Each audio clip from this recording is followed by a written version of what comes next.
வணக்கம் மக்களே, இன்னைக்கு நம்ம இந்த வீடியோவில் என்ன பார்க்க போறோம் அப்படின்னா, இந்த வாரம் தியேட்டர்ல என்னென்ன படங்கள்லாம் ரிலீஸ் ஆயிருக்கு அப்படிங்கறத தான் நம்ம இந்த வீடியோவில் பார்க்க போறோம். டைமை வேஸ்ட் பண்ணாம வாங்க நம்ம வீடியோக்குள்ள போயிடலாம். வீடியோ போகிறதுக்கு முன்னாடி இன்னும் நம்ம சேனல்ல யாரெல்லாம் சப்ஸ்கிரைப் பண்ணலையோ அவங்களாம் சப்ஸ்கிரைப் பண்ணிட்டு பக்கத்தில் இருக்கிற பெல் ஐக்கனை கிளிக் பண்ணுங்க. நம்ம லிஸ்ட்ல பார்க்க போற படம் என்னன்னு பார்த்தீங்கன்னா 11. பெரும்பாலான கிரைம் இன்வெஸ்டிகேஷன் திரைப்படங்கள் ஆரம்பமாகிற மாதிரி தான் இந்த 11 படமும் ஆரம்பமாகிறது. சென்னையில பல இடங்கள்ல அடுத்தடுத்து ஒரு கொடூரமான கொலைகள்லாம் நடக்க ஆரம்பிக்குது. முதல்ல துப்பாக்கியால சுடப்பட்டு அதுக்கப்புறம் அவங்க யாருன்னு சொல்லி அடையாளம் கண்டுபிடிக்க முடியாத அளவுக்கு எரிச்சு கொலை செய்யப்படுறாங்க. போலீஸ் சைட்ல பாத்தீங்கன்னா விசாரணை ஆரம்பிச்சா கூட செத்து போனது யாருன்னே கண்டுபிடிக்க முடியாத நிலையில எதுவுமே பண்ண முடியாம இருக்கிறாங்க. அதே மாதிரி இந்த கேஸ் இன்வெஸ்டிகேஷன் பண்றது ஒரு போலீஸ்காரருக்கும் பாத்தீங்கன்னா ஒரு ஆக்சிடென்ட் வேற ஆயிருது. அதுக்கப்புறம் சென்னைக்கு புதுசா ஒரு ஏசி இன்ஸ்பெக்டர் ஒருத்தர் வராரு. அவர் தான் நவீன் சந்திரா. இவர் தொடர்ந்து நிறைய கேசஸ ப்ராப்பரா ட்ராக் பண்ணி டீல் பண்ணிக்கிட்டு இருக்கிறதுனால அவர் கையில இந்த கேஸை கொடுக்குறாங்க.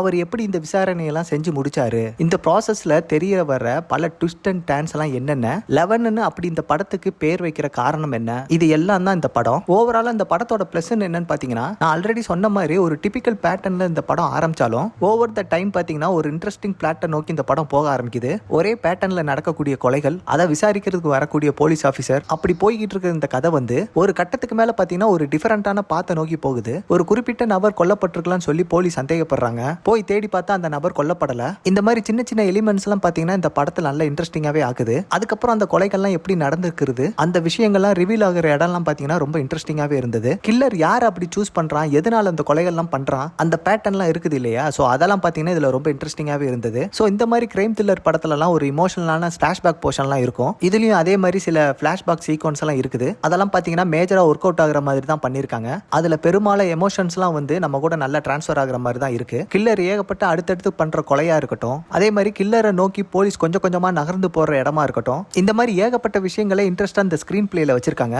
அதுலயும் இந்த படத்தோட செகண்ட் ஹாஃப் பாத்தீங்கன்னா ஃபர்ஸ்ட் ஹாஃபோட செகண்ட் ஹாஃப் தான் ரொம்ப பெட்டரா இருந்தது. அதுக்கு காரணம் பாத்தீங்கன்னா ரைட்டிங் லெவல் பாத்தீங்கன்னா இந்த படத்துல ரொம்ப இன்ட்ரெஸ்டிங்கா எழுதுனது தான். நிறைய சுவாரஸ்யமான விஷயங்கள்லாம் இந்த ஸ்கிரீன் பிளேல இருக்குது. இந்த மாதிரி த்ரில்லர் படத்துல எல்லாம் பாத்தீங்கன்னா ப்ரெடிக்ட் பண்ண முடியாத விஷயங்கள்லாம் நிறைய இருந்தாதான் அதை பாக்குறதுக்கு நமக்கு ஒரு எக்ஸைட்மெண்டா இருக்கும். அப்படி யோசிக்கும் போது இந்த படத்துல ஏகப்பட்ட விஷயங்கள் ப்ரெடிக்ட் பண்ணவே முடியல. அது போக அந்த கில்லரோட பேட்டர்ன்லயும் சரி பிளாஷ்பேக்லயும் சரி அவன் எதனால இந்த கொலைகள்லாம் பண்ணிக்கிட்டு இருக்கான், நிறைய புதுமையான விஷயங்கள்லாம் வச்சிருந்தாங்க. நம்ம பார்த்து பழக்கப்பட்ட விஷயங்கள்லாம் இல்லாம புதிய எலமெண்ட்ஸ் எல்லாம் இருக்கிறதெல்லாம் பாத்தீங்கன்னா இந்த படத்துக்கு ஒரு இன்ட்ரெஸ்டிங்காவே இருக்குது. அதே மாதிரி இந்த படத்துல டுவர்ட்ஸ் த கிளைமேக்ஸ்ல பாத்தீங்கன்னா ஒரு 2 ட்விஸ்ட் வைக்கிறாங்க.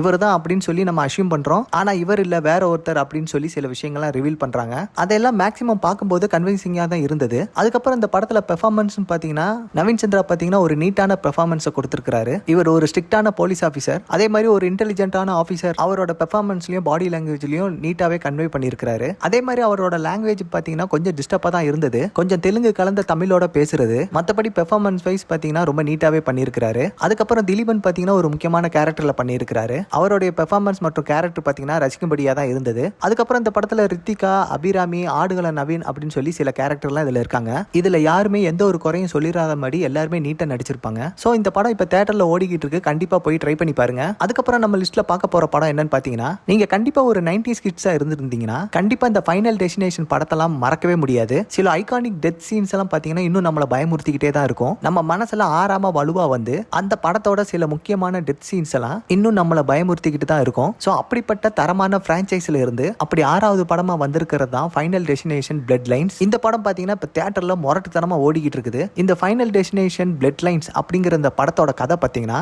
இதுக்கு முன்னாடி வந்த படங்கள் மாதிரி இந்த படத்துலயும் அது சேம் ஸ்டோரி லைன் தான். பட் என்னன்னா இதுல ஒரு ஃபேமிலியை ஃபோக்கஸ் பண்றாங்க. அந்த ஃபேமிலியில இருக்கிற சில மெம்பர்ஸ் எல்லாம் இப்ப சாக போறாங்க. அவங்க சாக போறத அதை தடுக்கிறதுக்கு ஏதாவது வழி இருக்கா, இல்ல உண்மையாலுமே எல்லாருமே சாக போறாங்களா, அதான் பாத்தீங்கன்னா இந்த படத்தோட ஒன்லைன் ஸ்டோரி. இந்த படங்கள் எல்லாம் பார்த்து ரசிக்கிறதுக்குனே சில ஃபேன் பேஸ் இருக்காங்க. இதுக்கு முந்தைய படங்கள்லாம் இருந்த ஒரு ஐகானிக் டெத்ஸ் மாதிரி இந்த படத்துலயும் அந்த மாதிரி காட்சிகள்லாம் நிறைய இருக்கு. இதுல வரக்கூடிய ஃபர்ஸ்ட் அந்த ஹை வியூ ரெஸ்டாரண்ட்ல வரக்கூடிய அந்த பர்டிகுலர் சீனா இருக்கட்டும், அதே மாதிரி அந்த ஹாஸ்பிட்டல்ல வர்ற சீனா இருக்கட்டும், அப்புறம் அந்த ஃபைனல் கிளைமேக்ஸ்ல வர்ற சீனா இருக்கட்டும், அந்த சீன்ஸ் எல்லாம் பார்க்கிறதுக்கு செம்ம சாட்டிஸ்ஃபைடாவே இருந்தது. அதே மாதிரி இந்த படத்தோட கிளைமேக்ஸ்ல இதுக்கு முன்னாடி படங்கள்ல வந்த ஒரு ஐகானிக் சீன்லாம் பாத்தீங்கன்னா இந்த படத்துலயும் ஒரு டச் இருந்தது. அது ரொம்ப அன்எக்ஸ்பெக்டடாவும் இருந்தது, பாக்குறப்ப ரசிக்கும் மாதிரியா இருந்தது. அந்த சீன் எல்லாம் பாத்தீங்கன்னா தியேட்டர்ல நல்ல கிளாப்ஸ் வந்ததுன்னே சொல்லலாம். மேபி அந்த முந்தின படத்தோட டச் இருந்ததுனால நிறைய பேருக்கு பிடிச்சதுன்னு நினைக்கிறேன். அதே மாதிரி இந்த படத்துல முந்தைய படங்கள்ல இல்லாத விஷயங்கள்லாம் பாத்தீங்கன்னா ஸ்டோரி லைனை பொறுத்த வரைக்கும் இந்த படத்துல ரொம்ப கொஞ்சம் ஸ்ட்ராங்காவே இருந்தது.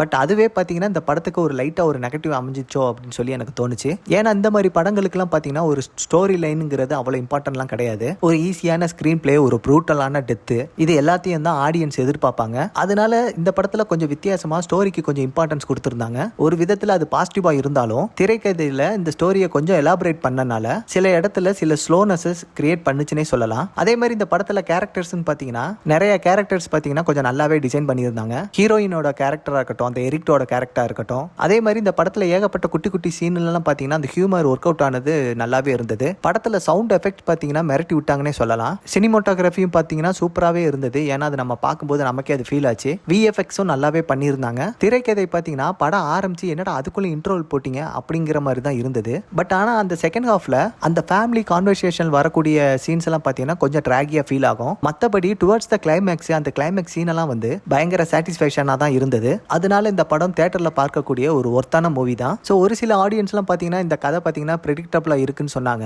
ஸோ என்னை பொறுத்த வரைக்கும் இது ப்ரெடிக்டபிளா தான் இருக்கும். ஏன்னா படத்தோட ஆரம்பத்திலேயே அவங்க சொல்லிடுவாங்க. பட் அங்க நடக்கக்கூடிய விஷயங்களோட சர்ப்ரைசஸ் எல்லாம் அது என்னன்னு சொல்லி தான் நம்ம பார்க்கணும். கதை ப்ரெடிக்டபிள் தான், ஆனா ஸ்டார்டிங்ல இருந்து எண்டிங் வரைக்கும் பாத்தீங்கன்னா ஒரு என்கேஜிங்கா கொண்டு போயிருப்பாங்க. கண்டிப்பா நீங்க இந்த படத்தை தியேட்டர்ல போய் பார்த்துட்டு உங்களோட கருத்தை நம்ம கமெண்ட் செக்ஷன்ல சொல்லுங்க. நம்ம லிஸ்ட்ல அடுத்து பார்க்க போற படம் என்னன்னு பாத்தீங்கன்னா டாம் குரூஸ் ஆக்டிங்ல ரிலீஸ் ஆகிருக்கிற படம் தான் mission impossible the final reckoning அப்படிங்கிற ஒரு படத்தை பத்தின ரிவ்யூ தான் இப்போ பார்க்க போறோம். இந்த படம் இந்த வீக்கெண்ட் தியேட்டர்ஸ்ல அவைலபிளா இருக்கு. அதுலயும் தமிழ் டப்பிங்கோட ஓடிக்கிட்டு இருக்குது. இந்த படம் பாத்தீங்கன்னா எம்ஐ பிரான்சிஸ்ல இருந்து ரிலீஸ் ஆகிக்கிற ஒரு 8வது பாட்டு. இது சொல்ல போனா 2023 ரிலீஸ் ஆச்சு இல்லையா, டெட் ரெக்கனிங் அப்படிங்கிற அந்த படம் மூலமா அந்த படத்தோட பார்ட் 2 தான் இந்த படம். பார்ட் 1 பார்த்தாதான் பார்ட் 2 பார்க்க முடியுமா அப்படின்னா கண்டிப்பா பார்ட் 1 பார்த்தே தீரணும் தான் நான் சொல்லுவேன். ஏன்னா இந்த கதை பாத்தீங்கன்னா அந்த படத்தோட கண்டினியூஷனா தான் இதை எடுத்திருப்பாங்க. பார்ட் 1ல என்ன நடந்துச்சு அப்படின்னா என்டிடி அப்படிங்கிற ஒரு பவர்ஃபுல் ஏஐ எல்லா டிஃபென்ஸ் மெக்கானிசத்தையும் உடைச்சு உள்ள போகக்கூடிய அளவுக்கு ஒரு ஸ்ட்ராங்கான ஒரு ஏஐ. ஸோ அந்த ஏஐயை தன்வசம் படுத்திக்கிட்டா அவங்க தான் உலகத்திலேயே பாத்தீங்கன்னா ஒரு பவர்ஃபுல் பர்சனா இருப்பாங்க. ஸோ இதை எப்படியாவது கைப்பற்றணும்னு சொல்லிட்டு உலக நாடுகள் மற்றும் நிறைய பீப்புள் இதை ட்ரை பண்ணிக்கிட்டு இருக்காங்க. அதை தன்வசம் படுத்துறதுக்கு ஒரு முக்கியமான ஒரு 2 கீஸ், அந்த 2 கீஸை எப்படி கைப்பற்றாங்க அப்படிங்கறத தான் பார்ட் 1ல காட்டுவாங்க. அந்த பார்ட் 1ஓட முடிவுல பாத்தீங்கன்னா அந்த 2 கீஸுமே நம்ம ஹீரோ கிட்ட தான் இருக்குது. இப்ப பார்ட் 2ல பாத்தீங்கன்னா அந்த ஏஐ யாருக்காச்சும் கிடைச்சதுன்னா இந்த உலகத்தையே ஒரு மாதிரியா அழிச்சிருவாங்க அப்படிங்கிற மாதிரி சில சூழ்நிலைகள்லாம் இருக்குது. ஸோ அந்த ஏஐயை எப்படியாவது நம்மளே அழிச்சிடலாம்னு சொல்லி நம்ம ஹீரோ டிசைட் பண்றாரு. ஆனா அதை அழிக்கிறதுக்கு நமக்கு கொஞ்சம் சோர்ஸ் கோடு தேவை. அது மட்டும் இல்லாம இவங்க தயாரிச்சு வச்சிருக்கிற அந்த பாய்சன் பில்லுல பாத்தீங்கன்னா அதை சோர்ஸ் கோடுல இன்சர்ட் பண்ணணும். அப்போதான் அந்த ஏஐ அழியும். இதை கேட்கறதுக்கு சிம்பிளா இருக்கிற மாதிரி தெரியலாம். பட் அந்த சோர்ஸ் கோடு அப்படிங்கிறது அதை ஆக்சஸே பண்ண முடியாத, அது பாத்தீங்கன்னா ஒரு கடல் பகுதியில ரொம்ப ஆழமான இடத்துல இருக்குதுன்னே சொல்லலாம். அதே மாதிரி அந்த பில் இருக்குது இல்லையா, ஸோ அது பாத்தீங்கன்னா அது வில்லன் கையில இருக்கு. ஸோ இந்த தடைகள் எல்லாத்தையும் மீறி இந்த ஹீரோ டீம் அதை எப்படி பிரசன்ட் பண்றாங்க, டுவர்ட்ஸ் த கிளைமேக்ஸ் பாத்தீங்கன்னா இதை பண்ணி முடிச்சாங்களா இல்லையா, அதுதான் இந்த படத்தோட கதை. எம்ஐ பிரான்சிஸோட ஒரு முக்கியமான ஹைலைட்டே பாத்தீங்கன்னா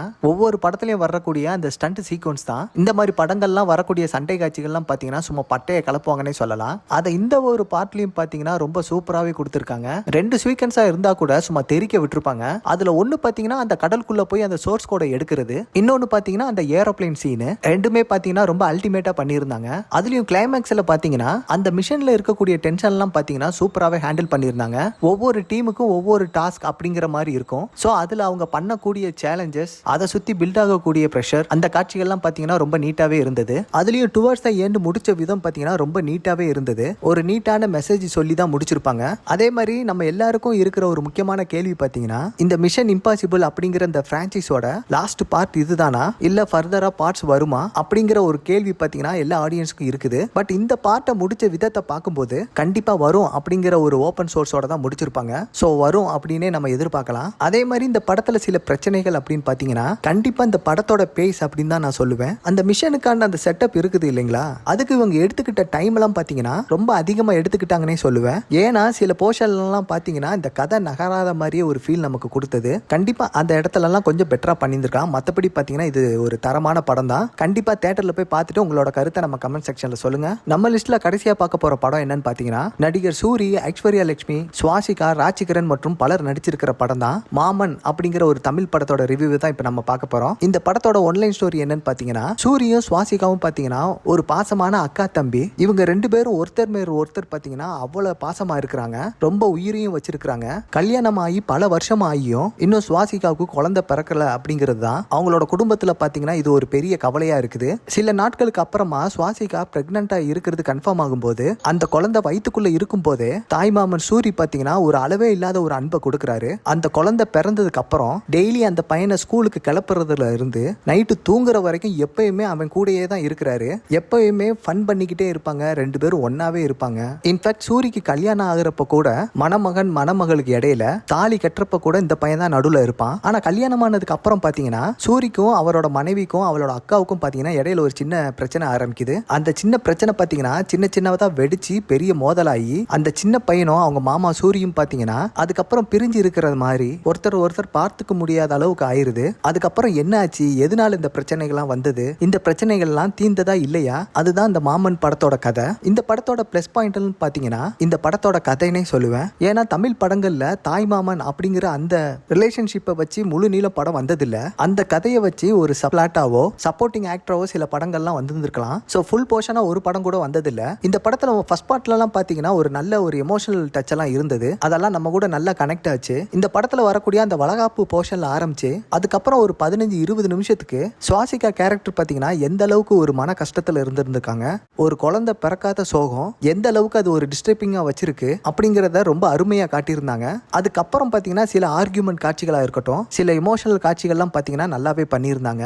அதுக்கப்புறம் அங்கங்க வரக்கூடிய ஒரு சில காமெடி காட்சிகள்லாம் பாத்தீங்கன்னா ஓரளவுக்கு ஃபன்னியா இருந்தது. அதே மாதிரி இந்த படத்துல சூரியோட ஆக்டிங்லாம் பாத்தீங்கன்னா வேற லெவல்ல இருக்கும். படத்தோட ஆரம்பத்துல அந்த குழந்தையோட ஹார்ட் பீட் சத்தத்தை கேட்டு அந்த ரியாக்ட் பண்ற சீனெல்லாம் பாத்தீங்கன்னா படம் முழுக்க தன்னோட அக்காவையும் விட முடியாம தன்னோட மனைவியையும் விட்டு கொடுக்க முடியாத சில காட்சிகள்லாம் பாத்தீங்கன்னா சூப்பராகவே நடிச்சிருப்பாரு. அதே மாதிரி இந்த படத்துல சில மைனஸ் என்னன்னு பாத்தீங்கன்னா இந்த படத்துல வரக்கூடிய எமோஷன்ஸ் எல்லாம் பாத்தீங்கன்னா கொஞ்சம் ஓவர் டோஸ் ஆன மாதிரி தான் எனக்கு தெரிஞ்சது. சில காட்சிகள்லாம் பாத்தீங்கன்னா ஆடியன்ஸை அள வைக்கிறதுக்காண்டியே சில சீன்ஸை வச்ச மாதிரியே தெரிஞ்சது. அதே மாதிரி நாத்தனாருக்கும் அவர் மனைவிக்கும் நடுவில் நடக்கக்கூடிய அந்த சண்டைகள்லாம் இருக்குது இல்லையா, அதெல்லாம் ஒரே சீன்ல பெரிய ஆர்கியூமெண்டா போற மாதிரி இல்லாம கொஞ்சம் கொஞ்சமா அது 2-3 சீன்ஸ்ல பத்திக்கிட்டு வெடிக்கிற மாதிரி வச்சிருந்தா இன்னும் கொஞ்சம் நல்லா இருந்திருக்கும்னு சொல்லி என்னோட ஒப்பீனியன் அது. மற்றபடி இந்த படம் ஒரு சூப்பரான படம் தான். கண்டிப்பா இந்த படத்தை நீங்க தியேட்டர்ல போய் பாருங்க. கண்டிப்பா நீங்க இந்த படத்தை பாக்குறதுக்கு முன்னாடி கையில ஒரு டிஷ்யூவோ கர்ச்சீஃபோ வச்சுக்கோங்க. கண்டிப்பா நீங்க இந்த படத்தை பார்த்து முடிச்சதுக்கு அப்புறம் அழுதுட்டு தான் நீங்க வெளியே வருவீங்க. சோ நீங்க இந்த படத்தை பார்த்துட்டு உங்களோட கருத்தை நம்ம கமெண்ட் செக்ஷன்ல சொல்லுங்க. மீண்டும் அடுத்த வீடியோவில் சந்திக்கிறேன். நன்றி, வணக்கம்.